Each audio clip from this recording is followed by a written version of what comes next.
Jess Ostroff, are you ready to fearlessly question today? I am ready. All right, Jess, has Beautiful anybody day. ever told you, I might be going on a limb here, we don't know each other that well, but has anybody ever told you that you are an easy laugher? No, as I start laughing. I don't know if Nobody's it's ever told me that. I don't know if that's like an insult or a compliment. I'm not really sure where that falls on the spectrum of communication, but just an observation I may or may not be proving true over the next 30 minutes, but we'll find out. Um, it might be your mechanism to possibly just you're too nice. I think maybe it's just I'm gonna laugh so that person thinks I'm just a happy person, is that it? It's What? laughing is good for the soul. Maybe we can toughen you up too over the next 30 minutes. Just be a little meaner, have a Yeah, little. Anyways, enough of that. I have my moment. First, not real fearless question to you. Just kind of warming things up a little bit. What's one grown-up responsibility that you refuse to accept? Wearing pants. I was gonna say, wow, that was gonna be my joke. Like wearing pants. Like, that's real. It's real. That's your Why would one you wear thing. pants if you don't have to? Especially if you work at home. I don't even have a dog to impress over here. It's just me. So you're saying if you had a dog, you would reconsider pants? Maybe. I would reconsider. It doesn't mean I would actually go for it, but I would definitely reconsider. But the thought of an animal being in your presence somehow would make you feel the need to be clothed, is what you're saying. Possibly. I think it depends on the animal. And that is quite possibly the strangest back and forth we've ever had in show history. So congratulations. Why don't we get off of that before it gets really weird? And why don't you catch everybody up and tell everyone your story as it relates to fearlessly questioning who you know?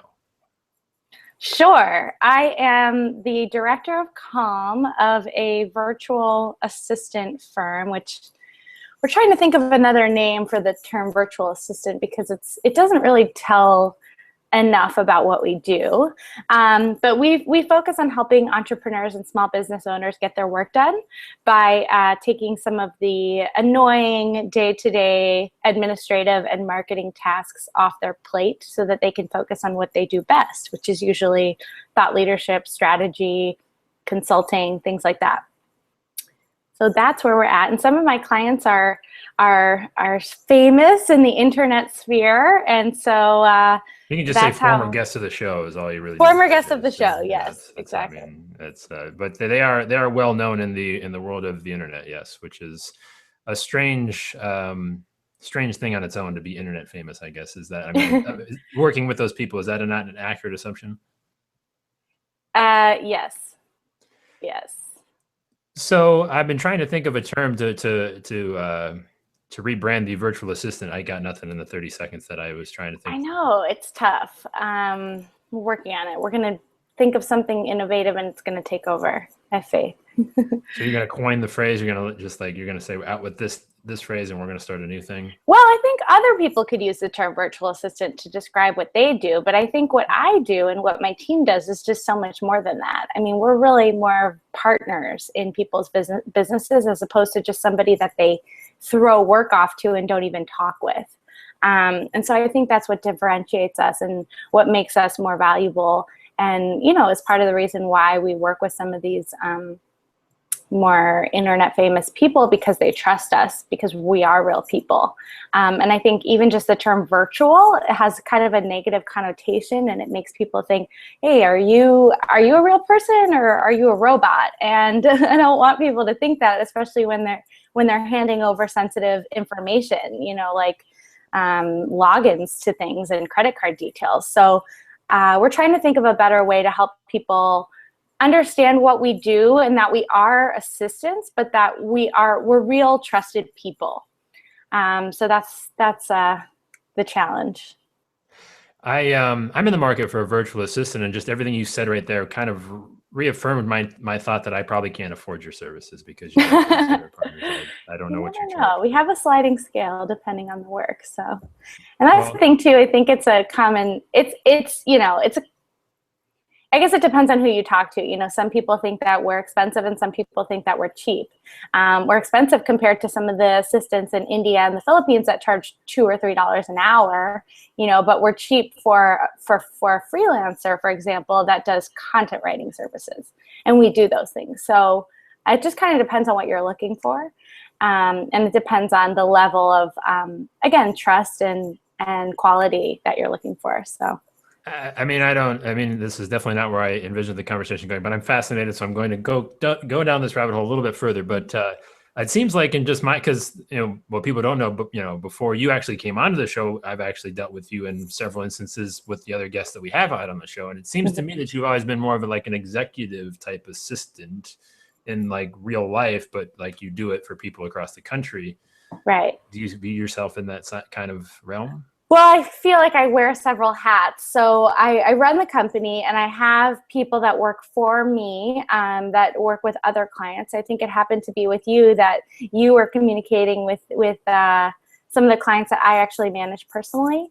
So I have a couple clients that I do their executive assistant work for, and then the rest of them, I have other people on my team that do the executive assistants for, and then still more people on the team and still more clients that we do content management, social media management, and email marketing services for. Also podcast management. So anything kind of under the umbrella of administrative operations and content management are the services that we provide. And sometimes our clients need one of those. Sometimes our clients need all of those.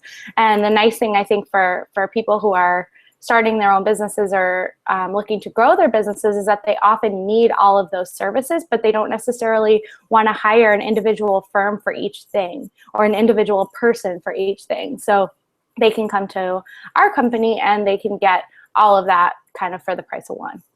So what you're saying is that I basically I was dealing with the lucky few clients that have you as like their personal right hand. Usually the famous ones are the ones that the more famous ones are the ones that I do. do. Big shots. All right. Well, fair enough. Yeah. I will have to talk to you after the show then to see if I might actually be in need of your services then possibly. But great. Enough of our private conversation being had in front of everybody. Let's actually do something maybe worthwhile. I have to ask this question because I don't think I could walk away from the interview, look myself in the mirror or anybody else that I might talk to without asking it. But what is your number one, if you had to boil it down to like one thing, people would call it a secret, to not just like kind of knowing these famous people, but ultimately doing business with them, because that's something not many people are actually able to pull off. I will say that a lot of I guess I kind of hate using this word, but a lot of it just comes down to being genuine and wanting to get to know these people for who they are instead of trying to pitch them. So usually these things come about because we're at a conference or somebody has mentioned to me that so-and-so might need help, and we just start having a regular conversation. You know, it's what are you up to? What are you working on? How are things going? Well, where do you live? You know, what's your life like? And I think because this business is so person driven and communications driven, it's important for us to have a good rapport, and it's important for us to build trust right off the bat before pitching them. And it's funny because I feel like this is advice that's been given for a long time, and it's advice that, especially right now, you know, when you're talking about content marketing, social media marketing, people are saying, be genuine, actually want to get to know people. And it's like that advice goes across so many different channels, not just online marketing, but actually doing business. And I think when you approach a conversation or a relationship from that place, instead of a place of, hey, you should hire me, you're much better off. And for me, a lot of these relationships were more personal relationships first, or at least more organic, you know, conversations first. And then when it came down to, oh, it sounds like you're having trouble with this, you know, this is something I do. It kind of came out more organically that way, instead of saying, hey, you should hire me, you know, before we even know each other. So that's my advice, is to kind of play the slow game and don't pitch yourself before you get to know somebody and get to know really what their needs are. Because I think at the end of the day, we really need to be providing solutions to people's problems, not just pitching and, you know, infiltrating ourselves into their lives to solve a problem that they don't really have. So I tried to just stick to that value of, you know, I don't need new business unless it's the right fit kind of thing. And we know when it's the right fit because we have those conversations to start with. Well, maybe I won't be talking to you after the show then, because I don't know if you need the new business or not. But well, we're always looking for new business, but we're not just going to work with anybody. I'll see if I pass the test. And anyways, I'm gonna do this. I've never done this before in the show. I'm gonna go back and I'm gonna try and give you what I thought your answer was going to be. And okay. Tell me how far off I am on this, because I expected a little bit of a different answer. Okay. From what the little I've been able to piece together, would you not say, and this is something that I've kind of found to be true in just my own, you know, I hear if it's one thing I hear over and over again about the show is how do you get these people on the show? How do you talk to these people? So on and so forth. And if I had to guess, does it just start with one person? And if I had to guess, would your one person be Jay Baer? Yes. You mean my one person who has gotten me kind of to all these places? No, I mean, well, so I'm not saying like you rode the coattails of Mr. Baer all over the place, but my point is that, you know, we want to be scattered in our efforts, right? Like we want to try and be everywhere and all this stuff, but like really, it's just like you said, being genuine and focusing on the relationships that you can actually are like, let's say there's chemistry with, right? Like it's the right fit. Like, is that kind of where you were when you started this thing? Is that what kind of got you to where you are today? Yeah. Totally. I mean, I've always taken that approach of I just want to learn things and I just want to meet great people. I never wanted to be famous or anything. You know, I think the people who are doing it for a reputation are not going to be as successful. Whereas if you're doing it from a place of, you know, I just like want to be happy and have good people in my life. And yeah, it's great. I get to make money. And, you know, you do need to make money. And I think I happened to fall into this at the right time. And Jay Baer was my first client in 2009 when I was freelancing. And I used to intern for him when I was in college. That's how we originally met and kept in touch after that. But yeah, I would say it all comes back to keeping those lines of communication open. You know, keep checking in every once in a while and saying with an email, like, hey, how are things going? How have you been? I saw on Facebook that you were in Maui, you know, how was that? Even if they're not, just kind of finding ways to stay top of mind, but because you actually care about them, not because you're trying to market to them or sell to them. So just being a normal, friendly human being is basically what you're saying. Yes. And not everybody has those. I'm not saying not everybody is normal and friendly, but not everybody has that value inside of them. I'm not. I'm broken that way inside. I feel terrible about it. So I don't know about that. I think it can take practice. I mean, I started to get a lot better about following up. Well, I don't want to call it following up, but making time for the people that I care about, giving them a phone call or shooting them a text message, you know, just like, hey, I'm thinking about you. Even if it's nothing, nothing groundbreaking, no news to share, nothing bad, nothing good, just saying, hey, I'm thinking about you. And I think especially in this world where things are moving so fast and there's so many things going on all the time and you're so hyper connected, just that little, sprout of love goes a long way. And they might say, oh, you know what? I was thinking about you too. And such and such, you know, and then maybe there's a business connection or maybe there's another opportunity. You never know. And so, you know, kind of staying in touch with people that way. It's like old school networking, you know, just staying friends with people and staying in touch with them. And you never know when the opportunity is going to come to play. So might as well keep the door open.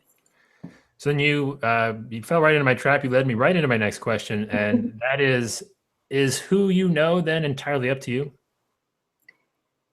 For me personally, yes. I think for some people, they might have they might be in a different situation than I am. I think I'm.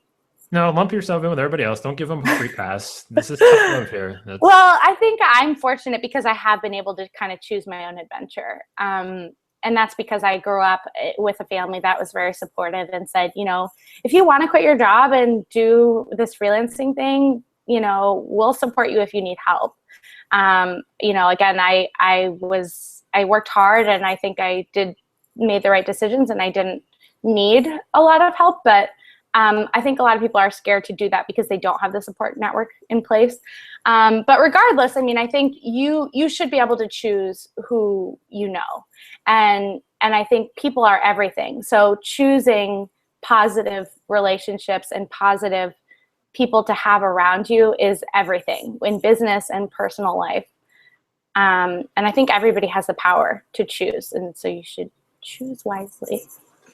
Well, and I think, and the reason I asked the question is because, growing up and throughout school and college and it's, oh, well, I didn't get this because so-and-so knew that person. Like, it's like the family knew somebody, it's like that usually is kind of a negative thing. Like, oh, he knows somebody, right? But I feel like where we are today that, I mean, granted, 10, 15 years ago, it wasn't as easy to know the people that you wanted to or needed to know, but I wanted to kind of say, like, listen, that's not an excuse anymore. You need to connect the dots. And like I said, start with that one person, right? Like find out that person that's going to get you, that you have a genuine connection with. Mm-hmm. Should people stop making those excuses, I guess? Yeah. I mean, I think with the family thing, like if you're talking about family relationships that span over decades and that you were never a part of, that's sometimes a little unfair. But I think that somebody did the work at some point in time, though. I mean, well, that's what I think. I mean, I think at some point you need to pave your own way, and you don't have to rely on the connections that you were born into or the life that you were born into anymore. And I think the way that the internet and the way that, kind of these virtual experiences have grown, there is no excuse. There's no excuse to say, oh, that person knew someone. Well, that person was doing what they should have done and networking and making the right connections. So yeah, that may be why they got it, but there's nothing wrong with that. If they were just as qualified as you and they had a friend, well, that's what friends are for. I mean, I don't think it's right if the qualifications maybe weren't there. Like if we're talking about a job or another professional situation, if they're being favored, for some other reason, that's not, that's another issue. But you should be making and thinking ahead. I think that's sometimes people that are the power networkers or whatever you want to call them, they're not thinking about what they might need tomorrow. They're thinking about what they might need in 10 years, and they're building the foundation now, and they're not asking favors now. They're just helping people so that if they do need to ask a favor later, because everybody has to ask a favor at some point. So if they do need to ask one later, they have those strong foundations already in place, and anybody can do that. So there's no excuse for not doing it. I'm just going to cross off my favor that I had lined up for you after the show. We won't ask that just yet. Why don't we take it? I'm kidding. I'm sorry. I don't know if you figure this out. Just assume I'm being sarcastic every time. I don't want to freak you out. You always keep a straight face, so it's hard to tell. That's part of the gig, right? I mean, it's anyways. Let's take a break. Let's have you ask the audience your fearless question, something that you've always wanted to know the answer to, but maybe a little unsure of the response. You got a chance to do that right now. What is that question? Well, it's funny because your question was similar to the question that I was going to ask, which is, so you asked, can you choose the people that you surround? My question was going to be, how do you choose the people that you want to surround yourself with, and do you get to choose? Because I have a feeling some people might say, well, no, I can't choose. And I was going to say, yes, you can. So my question is, how do you choose who you surround yourself with? And do you ever cut people off for one reason or another? I would say yes to both, I think, if I'm going to answer. Well, the first one was not a yes or no question. It wasn't? Or how do you choose? The first one was how. Like, what qualification? What qualities do you like to see in the people that you surround yourself with?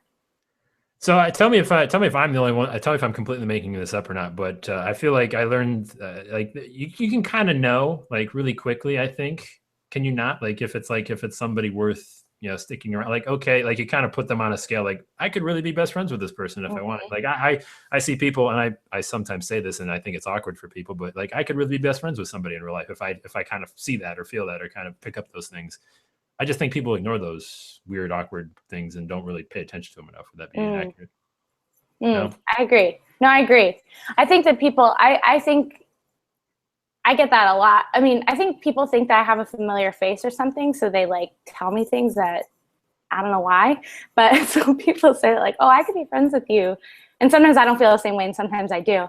But there is that feeling, and what you just said, like some of those awkward moments or some of those kind of like intangible connections.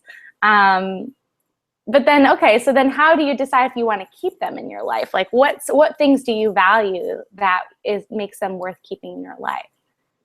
Are you asking me, or? I don't know. I guess I'm asking anybody. Also you. I guess because I'm here and I'm the only warm body, I guess I can answer. Well, how do you tell if it's worth keeping? Well, I don't know. Do you necessarily, can you just kind of like not pay attention to them, put them in the closet? Like, if you're not reaching out to them, you just kind of let them go until, they become a problem, I guess. It's like, well, if they don't notice I'm here, I'm not going to say anything. Right.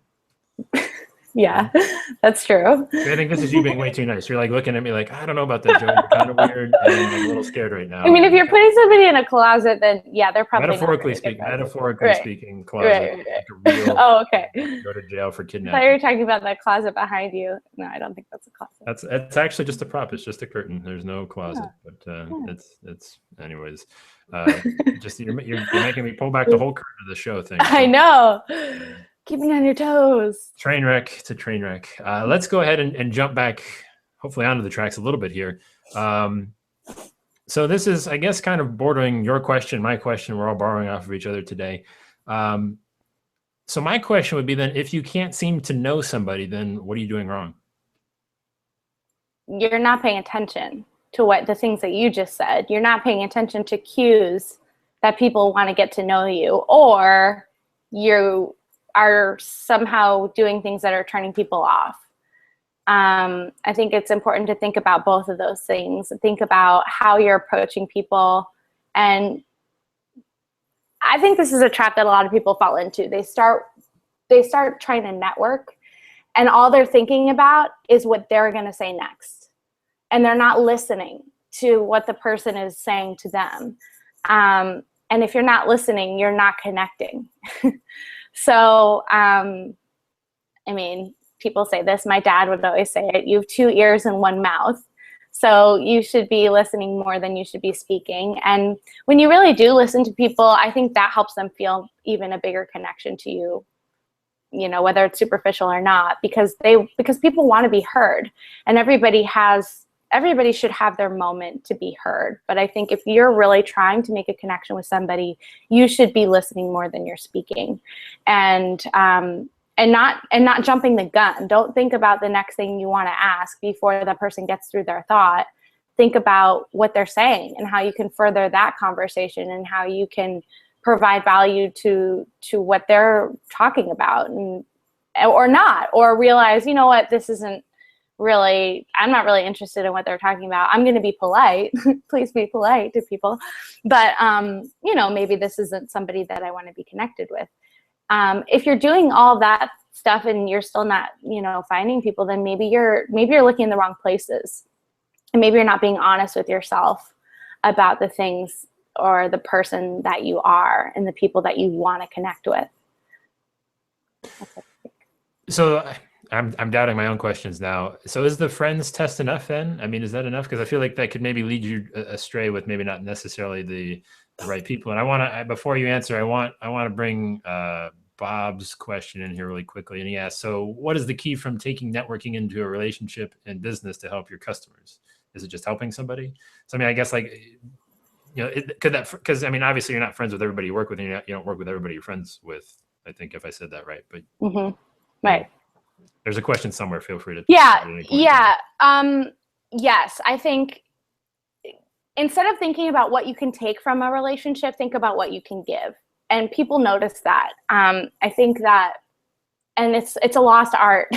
I mean, I always think about I did a volunteer group in LA after I graduated college, before I got into the real world of jobs, and we had all these different groups, and one of the groups was always about community and how it takes a village, and how this world that we live in today, people are very stuck in their nuclear families and their nuclear kind of set of friends, and back in the day, it would be anybody, any person down the street would help you carry your water basin on your head, or would take care of your kid if you had to go into the field and get dinner, you know?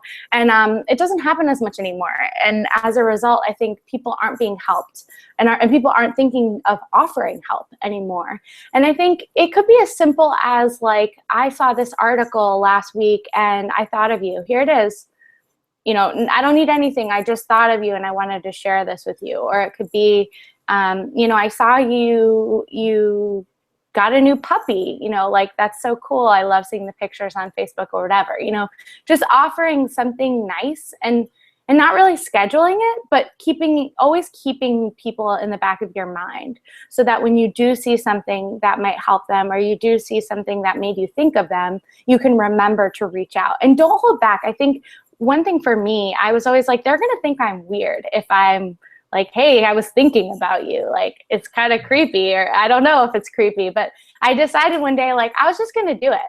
And the response that I've gotten from doing that has been so much more positive than negative.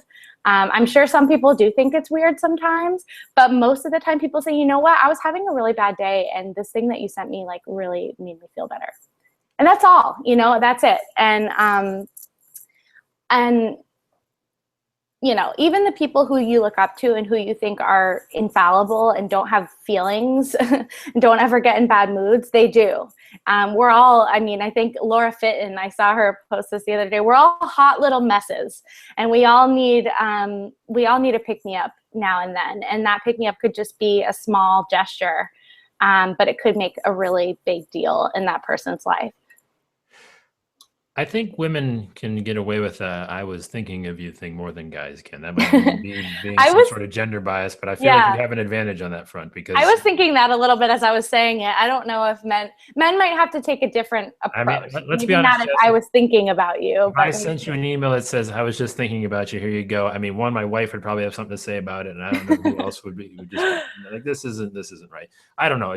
I think maybe men have to take a slightly different, kind of rephrase anyways. But the real question I wanted to ask from that is, how do you know when too much of it is becoming like annoying? Because obviously these people are doing a lot more fun and interesting things than, let's just assume that you are. So they're going to obviously have much more to be commented on. How do you? I mean, if you're not getting any response from people, stop. Like, if people aren't really responding at all, then just give it up. But or take a new approach. But you know, if you've had a conversation that's business related, especially, like if I can think of one client in particular for me who had said something in passing, like, I want to talk to you more about what you do, because I think there might be an application for my business. It was totally like in passing, but it was, you know, she's kind of like, we're not really ready, but I kind of want to talk to you more. And I was like, bing, like, I'm going to remember that. I'm not going to say anything right now. But, you know, in my planner, which you're gonna pull out a paper thing. Oh, I gotta get this here. That's. I'm gonna write follow up with so and so in a month. And, you know, next month I'm gonna write that, and I'm gonna say, hey, I hope you're doing well. You know, it was great catching up with you last month, or whatever the thing is. Just wanted to reach out and see how you were doing. As always, let me know if there's anything I can do to help. So very like, not like, here's a business proposal, you know, but more like, let me know how I can help if there's any application for you.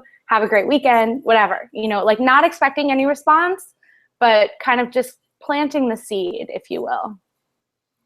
And they might say, hey, it was so great to hear from you. I was actually, you know, sitting down with my business partner this week, and we were just talking about bringing another person on board, and this is so great because now we can talk to you, and then, or they might say, you know, reach out to me again in a month. This is awesome. Or they might not respond at all. If they don't respond at all, I might take a little longer I will follow up again, but maybe like 3 months instead of 1 month or something like that.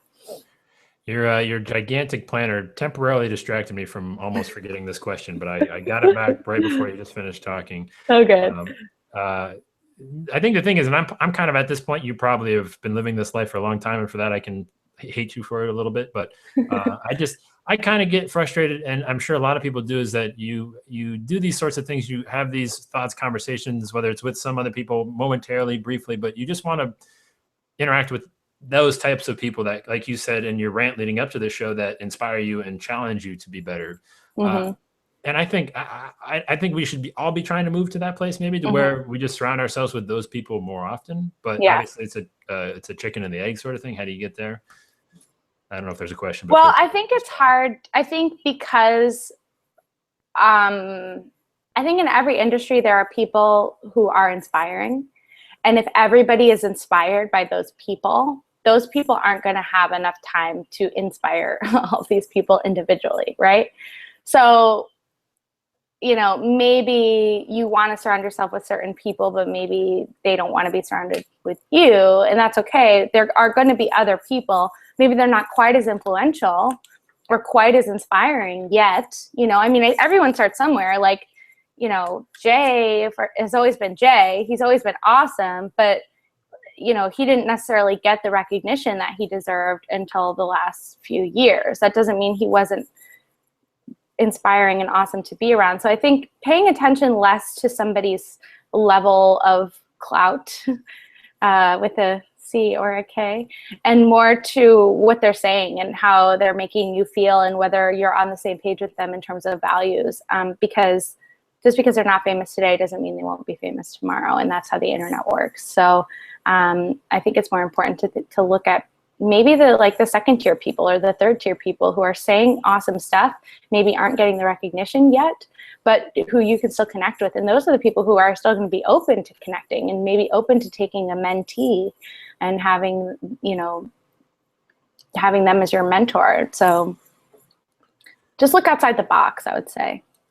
I feel like this conversation could oddly double as like a junior high, like relationship dating conversation as well, and be completely applicable the same way. I don't know. It's a little weird, but it is the same. I think it's the same. Like you wouldn't, when I was thinking about the pitching thing, like you wouldn't just ask somebody on a date. Like you would want to get to know them first, because you don't even know if you want to go on a date with them just because of how they look or whatever. It's like you wouldn't necessarily just want to connect with somebody because they have a lot of Twitter followers. They might be a jerk. They might not be like on the same page as you. So like you need to find out more before you go take that next step. Absolutely. And this is going to be the final fearless question for you, Jess. And kind of interested to hear the response. I want to know, who don't you know that you should? I feel like anytime I want to know somebody, I just say hi to them.